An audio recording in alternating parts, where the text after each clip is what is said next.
By listening to this short ad, you are supporting our podcast. If you haven't heard about Anchor, it is the easiest way to make a podcast. Let me explain. It's free. There's creation tools that allow you to record and edit your podcast right from your phone or computer. Anchor will distribute your podcast for you, so it can be heard on Spotify, Apple Podcasts, and many more. You can make money from your podcast with no minimum listenership. It's everything you need to make a podcast in one place. Download the free Anchor app or go to anchor.fm to get started. Thank you.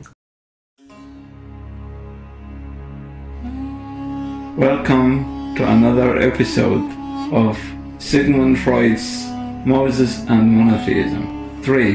The analogy.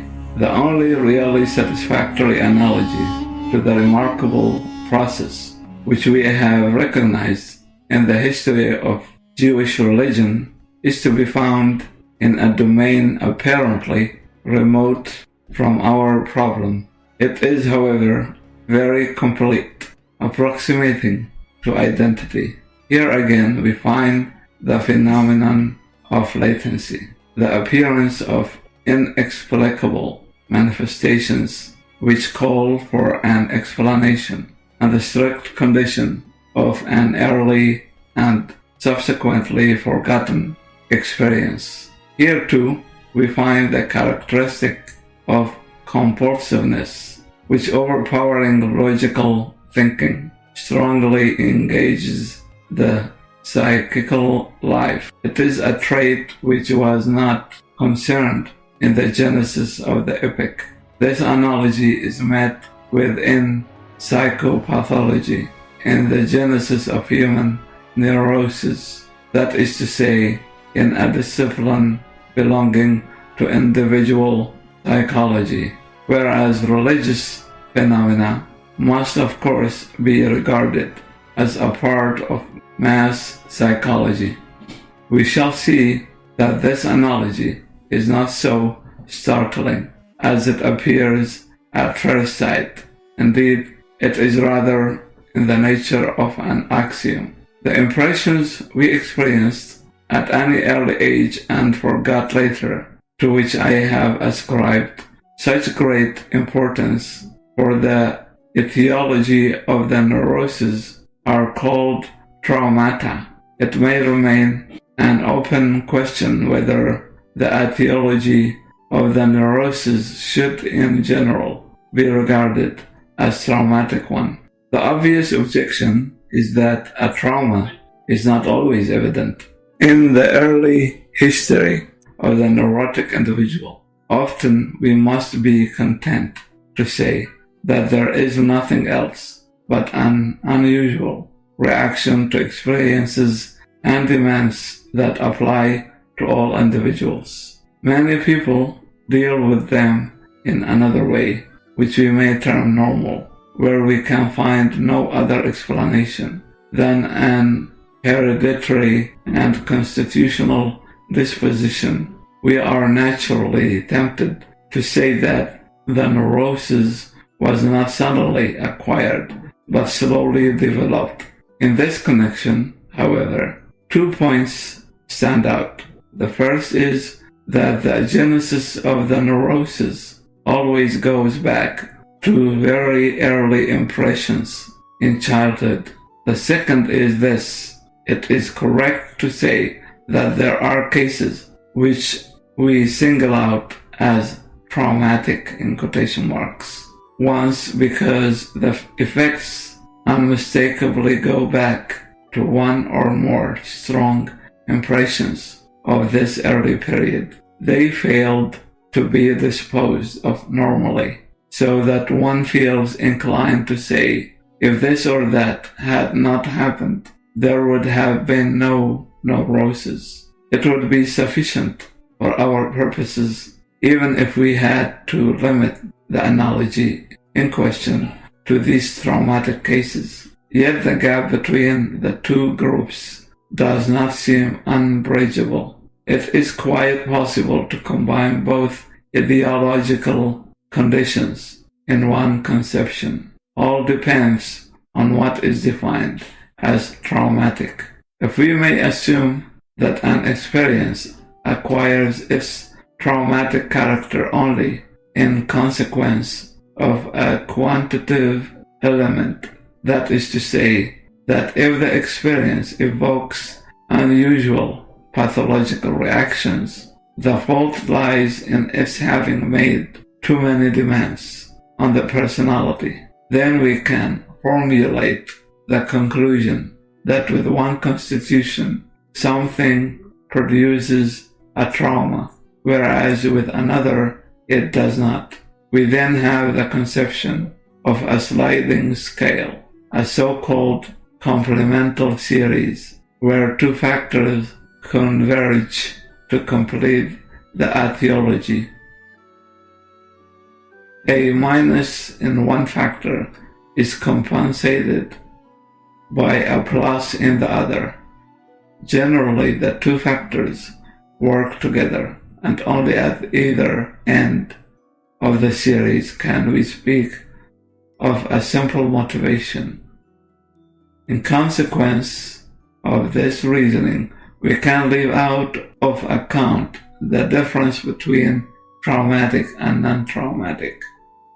Etiology is being unimportant for our analogy. Despite some risk of repetition, it may be useful to group together the facts relating to the important analogy in question. They are as follows. Our research have shown that what we call the phenomena or symptoms of a neurosis are the consequences of certain experiences and impressions which, for this very reason, we recognize to be etiological traumata. We wish to ascertain, even if only in a rough schematic way, the characteristics common to these experiences and to neurotic symptoms. Let us first consider the former. All these traumata belong to early childhood, the period up to about 5 years. Impressions during the time when the child begins to speak are found to be especially interesting. The period between 2 and 4 years is the most important.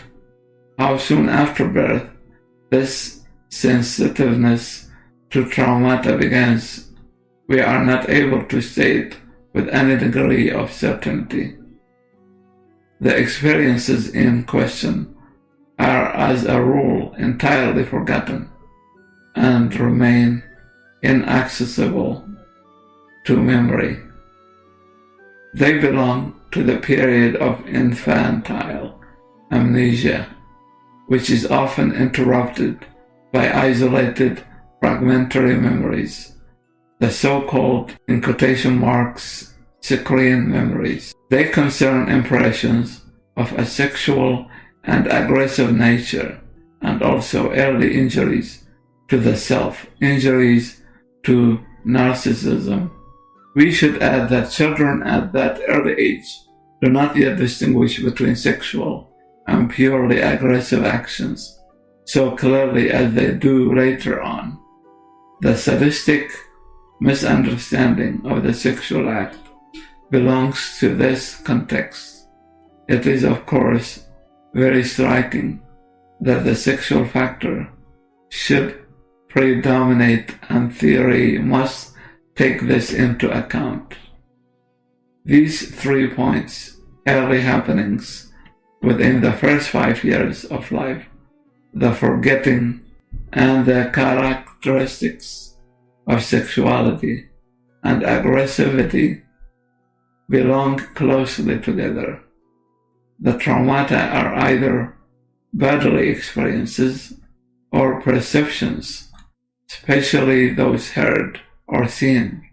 That is to say, they are either experiences or impressions. What connects the 3 points is established theoretically by analytic work. This alone can yield a knowledge of the forgotten experiences, or to put it more concretely, though more incorrectly, is able to bring those forgotten experiences back to memory. The theory says that, contrary to popular opinion, human sexual life, or what later corresponds with it, shows an early blossoming which comes to an end at about the age of 5. Then follows the so-called latency period, lasting up to puberty, during which there is no further sexual development. On the contrary, much that had been achieved undergoes a retrogression. The theory is confirmed by anatomical study of the growth of the internal genitalia.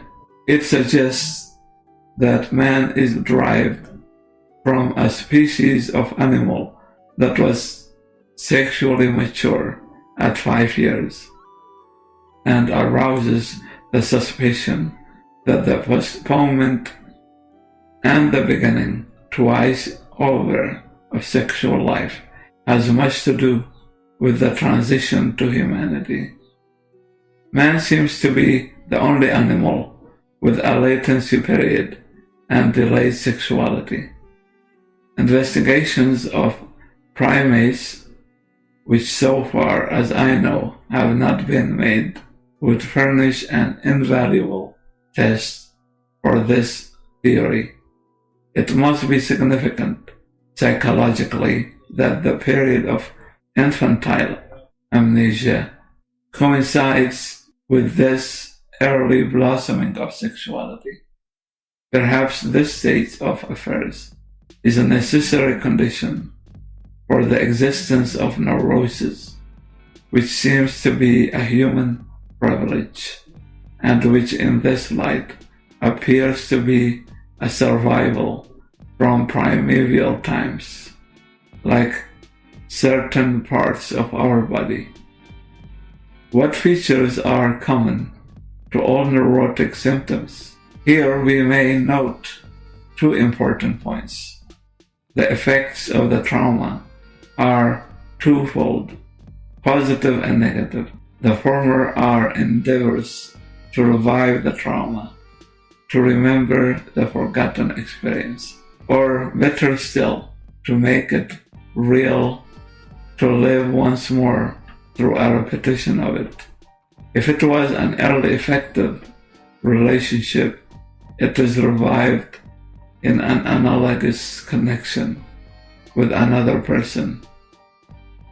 These endeavors are summed up in the terms, in quotation marks, fixation to the trauma, and, in quotation marks, repetition compulsion. The effects can be incorporated into the so-called normal ego, and in the form of constant tendencies lend to it immutable character traits, although, or rather because, their real cause, their historical origin, has been forgotten. Thus, a man who has spent his childhood in an excessive and since forgotten, in quotation marks, mother fixation, may all his life seek for a woman on whom he can be dependent, who will feed and keep him. A girl who was seduced in early childhood may orient her later sexual life towards provoking such assaults over and over again. It will thus be seen that to understand the problems of neurosis enables us to penetrate into the secrets of character formation in general. The negative reactions pursue the opposite aim. Here nothing is to be remembered, repeated of the forgotten traumata. They may be grouped together as defensive reactions. They express themselves in avoiding issues, a tendency which may culminate in an inhibition or phobia. These negative reactions also contribute considerably to the formation of character. Actually, they represent fixations on the trauma no less than do the positive reactions, but they follow the opposite tendency. The symptoms of the neurosis proper constitute a compromise to which both the positive and negative effects of the trauma contribute. Sometimes one component, sometimes the other predominates. These opposite reactions create conflicts, which the subject cannot, as a rule, resolve.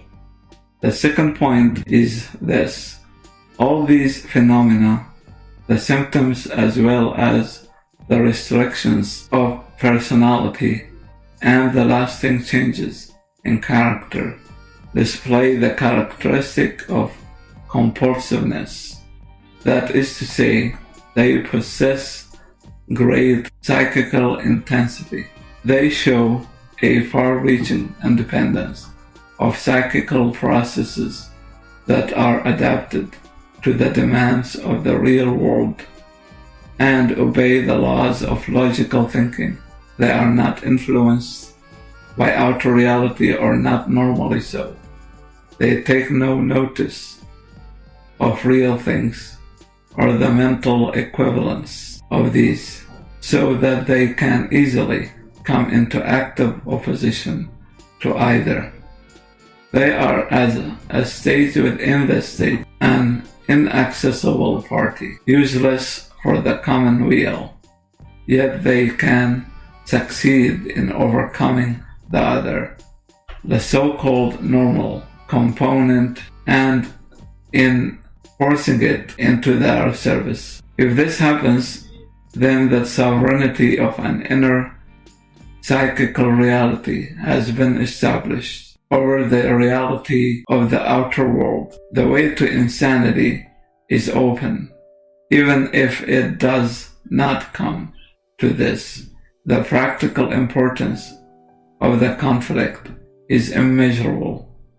The inhibitions, or even inability to deal with life, of people dominated by neurosis are a very important factor in human society. The neurosis may be regarded as a direct expression of a, in quotation marks, fixation to an early period of their past. And how about latency? A question especially interesting in regard to our analogy. A trauma in childhood can be immediately followed by a neurosis during childhood. This constitutes an effort of defense, accompanied by the formation of symptoms. The neurosis may last a long time and cause striking disturbances, or it may remain latent and be overlooked. As a rule, defense obtains the upper hand in such a neurosis. In any event, changes of the personality remain like scars.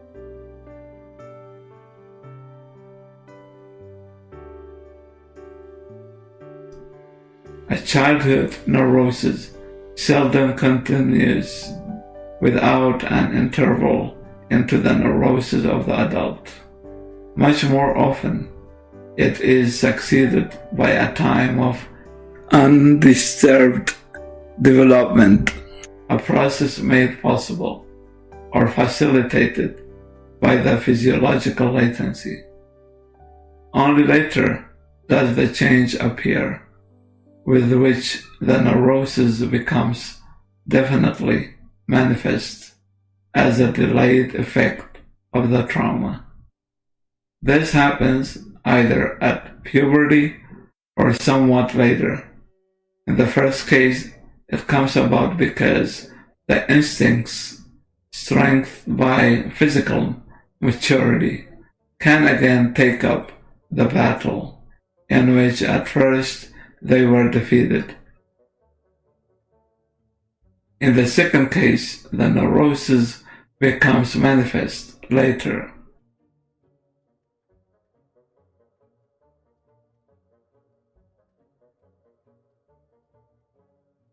Because the reactions and changes of the personality brought about by the defense mechanisms prove to be an obstacle for the solving of new problems of life, so that grave conflicts arise between the demands of the outer world and those of the ego, which strives to preserve the organization it had painfully developed in its defensive struggle.